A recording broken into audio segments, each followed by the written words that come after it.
Hey, happy Sunday. I know that I'm looking, straight tacky today. Let's just be transparent. I have a lot going on today. It's my parents' 50th anniversary party, actually, and I'm actually not attending.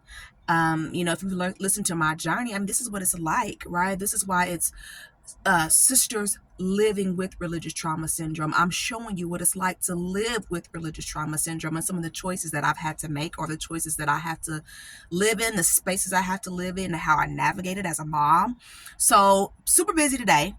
If you know, I am like pretty much no contact with most of my witness family, even though yes, I am an active witness, and then limited contact with my mother. So although I love my family very much, not going, but the babies are, right? My children are, youngest one 13. So I got to get them together. I'm prepared to be with their family, right? No, they have to make their own decisions about how they feel about all of this, right? And as a mother, my job is to support them and to guide them, right? And to not influence them to like, no, you be with me. No, you got to be able to stand on your own 2 feet. And the fact of the matter is, right, these people are going to be your family for the rest of your life, like it or not, right? So it's about really just supporting my children through this challenging thing that we're all navigating, right? Which is why support is so huge. But that's totally not what my video was about.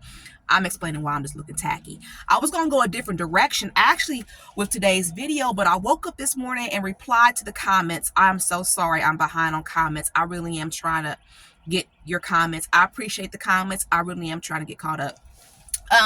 So this morning I replied back to a comment, right? So I want to get into this because it does talk about like children and holidays, and I want to expound on the answer that I provided in this comment. So I got a comment a few days ago that said, I love your content. I'm not a witness myself. I'm a non-denominational Christian. My grandfather and her family are witnesses. I've studied and done extensive research on the Watchtower religion, and your channel has brought a whole new perspective to my eyes.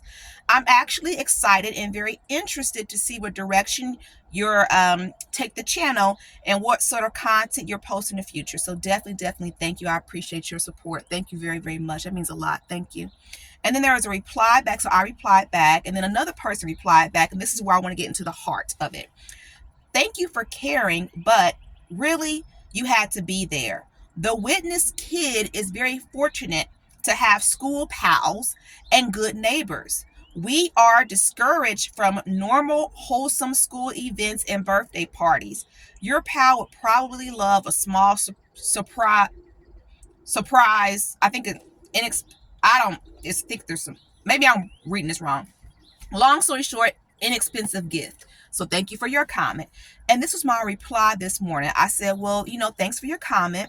I like to share that I've heard of examples of adults struggling with this in the religious trauma spaces. Before my divorce and all the drama, my focus was on providing safe spaces of entertainment. I would host kid and adult parties, skating parties, etc. However, I'm only one person. It would be nice if there were official designated programs for children after school, etc., or even schools for parents to select from because of the differences. Around Christmas, I would buy my children gifts and wrap them up, but wait until days before or after the holiday. So I want to expound on this, and I did not give my introduction, so I apologize. If you don't know, my name is Myra Cassidy. I'm an empowerment coach, religious trauma specialist, actress, writer, author, and you are, did I give out my titles? And you are watching Sisters Living with Religious Trauma Syndrome. What is this about? This is about me raising awareness to an emerging field, that of religious trauma syndrome, because I have it, okay? It's horrific what you go through, and people need support. People need to know where to go for help. This is a very big spear with a lot of different opinions, and it's something that affects people of religions across the board, okay? Yes, I'm an active witness, okay? What that looks like for me, I know that's confusing. What that looks like for me is that I worship at home and I have very limited contact with the congregation. Okay. I'm not a coach. I am a coach. I'm not a therapist. I am a coach. I am not a therapist. So this is being brought to you for, informational purposes. And I do have coaching spaces and provide one-on-one coaching. The information is in the comments below. So check that out. Subscribe to my YouTube channel, because it helps, right? You subscribing to my YouTube channel. It helps me do what I do. Okay. Getting back to this comment and trying to keep it brief today. I want to expound on that. When I grew up, and one day I'm gonna do a video about microaggressions, to help people understand just the type of microaggressions that children who are Jehovah's Witnesses face on a regular basis. And it's not always about the religion. I've experienced it growing up in school, right? Having teachers who just really don't like you because of your religion. And they spend all school year picking on you. Now, that's not all teachers. I'm just saying that some people really do have those experiences. Just like a child may get picked on just because the teacher doesn't like them for whatever other reason. A big part of my healing is healing the little witness girl inside, who in kindergarten would feel hot and sick whenever the children sang happy birthday. And I just sat there. Right? It's funny how those things stick with you. It's about healing that girl inside who should have no reason to feel shame. Right? And when I was telling my mom I didn't want to go to school and I feel sick whenever they sing happy birthday, not knowing how to describe, I feel uncomfortable. Right? But see, there are teachers who would say, sweetie, we're getting ready to sing happy birthday, or we're going to do this birthday party for so-and-so. What would you like to do today? Did you want to go into the art classroom? What would you like to do today? Do you want to go here or there? Or do you want to be in the hallway? And giving children who not just are Jehovah's Witnesses, but of other religions when it comes to different things, options to choose, okay? So that they don't feel different, right? I think that there's a lot to talk about in that space. But what I wanted to share was just as a mom, I always wanted to make sure my children had the best experience, right? Being raised as one of Jehovah's Witnesses, because we are taught that you're different than the world. I thought about the experiences that I've had growing up. Now, in elementary school, for a period of time, right, we had a lot of support. At the particular school that I went to, like in the religious trauma spaces, a lot of people, they were very traumatized by having to be outside in the hallway and hearing all the kids having fun, and they're sitting in the hallway, and the perception from other students is, ooh, you in trouble.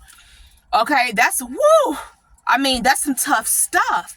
And I'm so grateful that with my oldest daughter, when she first started, school, the teacher, because she went to a school there wasn't a lot of witnesses there, like what I had. So two different perspectives, right? When I grew up, for a big portion of my schooling years, I went to a school where there was just a lot of Jehovah's Witnesses. So a lot of children who were Jehovah's Witnesses went to the school.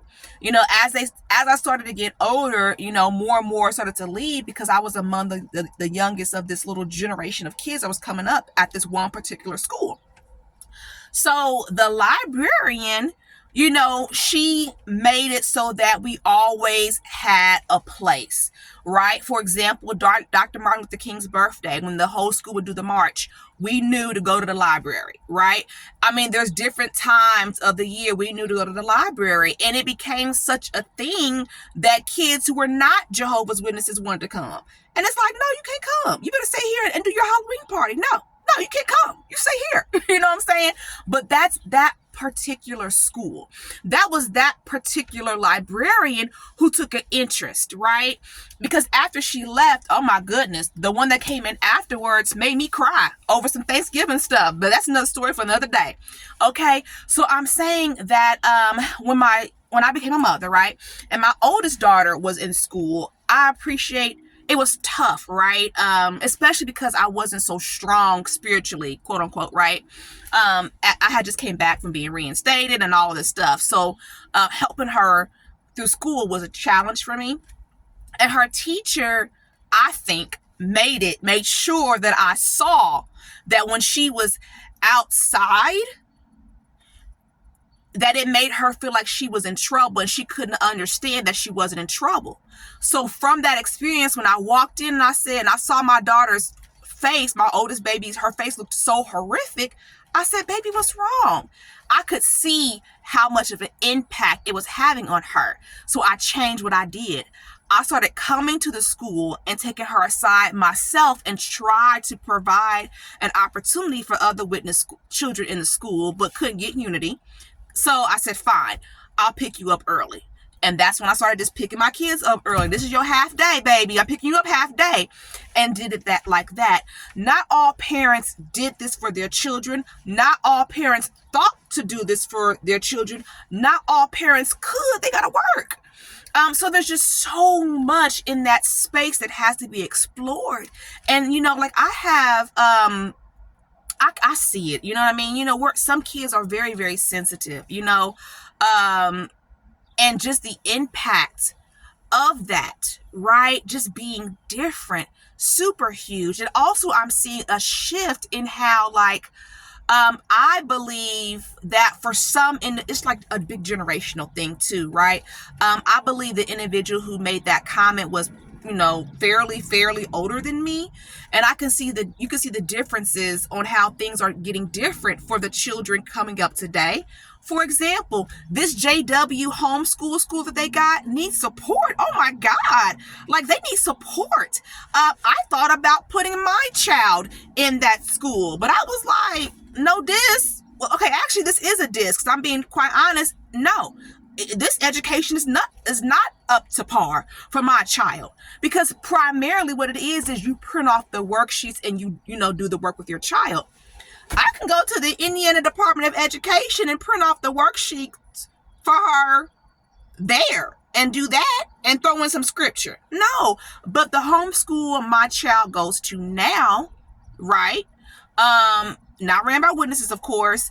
She has a teacher for each subject, and all the kids come together and listen to that instructor, right? Something like that. It's like, come on now. Like, they're just and I'm sorry.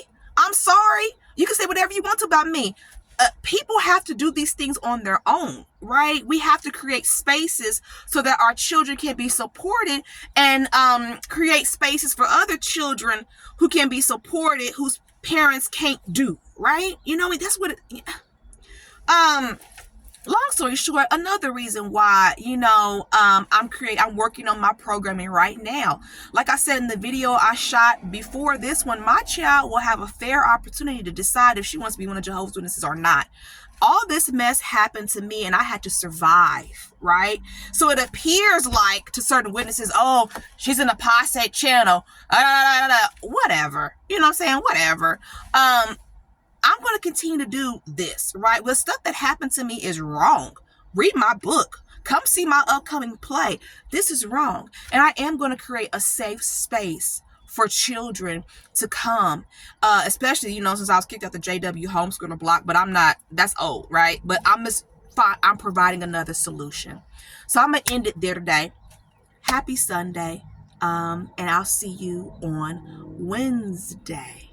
Okay. Hey, protect yourself, protect your children, heal correctly, subscribe to my channel.